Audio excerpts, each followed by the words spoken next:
As the death toll from coronavirus in the U.S. climbed toward 10,000, a New York City official warned it could establish temporary burial grounds in city parks, and new polling showed an erosion in public trust in Donald Trump's handling of the crisis.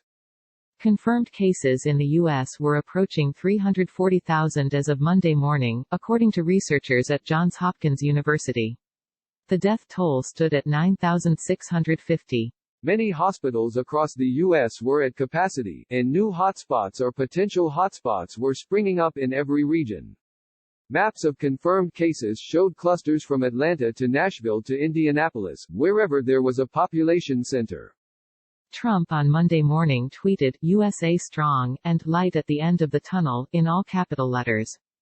But new polling by the Public Opinion Research Lab at the University of North Florida indicated that voters in the key presidential election battleground state have lost trust in the president. A 53% majority of Floridians in the poll disapproved of Trump's handling of the crisis, and 58% said they did not trust Trump to provide reliable information about the coronavirus. Top administration officials issued a coordinated message at the weekend that the U.S. was facing difficult weeks ahead. This is probably going to be a very bad week, Dr. Anthony Fauci, the country's foremost infectious diseases expert, said. In New York City, the chair of the City Council's Health Committee warned the morgues were almost full. Soon we'll start temporary interment, the councilman, Mark Levine, tweeted. This likely will be done by using a NYC park for burials. Yes, you read that right. Trenches will be dug for 10 caskets in a line. It will be done in a dignified, orderly, and temporary manner. But it will be tough for Nairsh to take. Levine later said the plan had not yet been put into motion. Mayor Bill de Blasio told reporters, "We will have the capacity for temporary burials, that's all I'm going to say. I'm not going into details. I don't think it's a great thing to be talking about." In the state capital, Albany, Andrew Cuomo distanced himself from the idea, saying he would not support such plans. Cuomo, the New York State governor, reported that the coronavirus death toll in the worst-hit U.S. state had risen to 4,758 from around 131,000 cases, but added that the daily total of deaths had been effectively flat for 2 days, representing a possible flattening of the curve and an apex of the New York outbreak.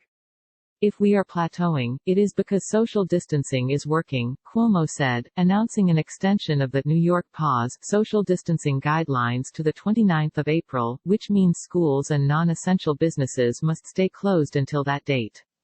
The governor also announced an increase in fines for not observing social distancing and spoke insistently about New Yorkers' duty to each other and to frontline healthcare professionals. Cuomo said the state government was applying to the Trump administration to have the USNS Comfort, a U.S. Navy medical ship docked in New York, converted to taking COVID-19 patients. The temporary hospital set up by the Army at the Javits Convention Center in Manhattan has already been switched to coronavirus cases. Cuomo also reported anecdotal suggestions that hydroxychloroquine, an anti-malarial drug championed by Trump, was proving effective in clinical trials in the city. But he said definitive answers on the drug's use in coronavirus cases was, weeks if not months, away. Cuomo also said the New York healthcare system was operating at full stretch but did not for now need any more ventilators, key machines for people badly affected by the respiratory disease. The people we lost are the people we couldn't save, he said. As states continued their struggle to obtain ventilators and other life-saving medical equipment, California Governor Gavin Newsom, whose state had some success at fighting off an early wave of the epidemic, said California would loan 500 state-owned ventilators to other states. "It's more important than ever we are the United States of America," Newsom tweeted. "I know, if the tables were turned, other states would be there for us." The Dow Jones Industrial Average climbed tentatively in morning trading, but with millions filing for unemployment each week, a former chair of the Federal Reserve said the economy could sink into depression. "This is a huge, unprecedented, devastating hit, and my hope is that we will get back to business as quickly as possible," former chair of the Federal Reserve Janet Yellen told CNBC. But she said the unemployment rate likely was as high as 13% and gross domestic product was down at least 30%.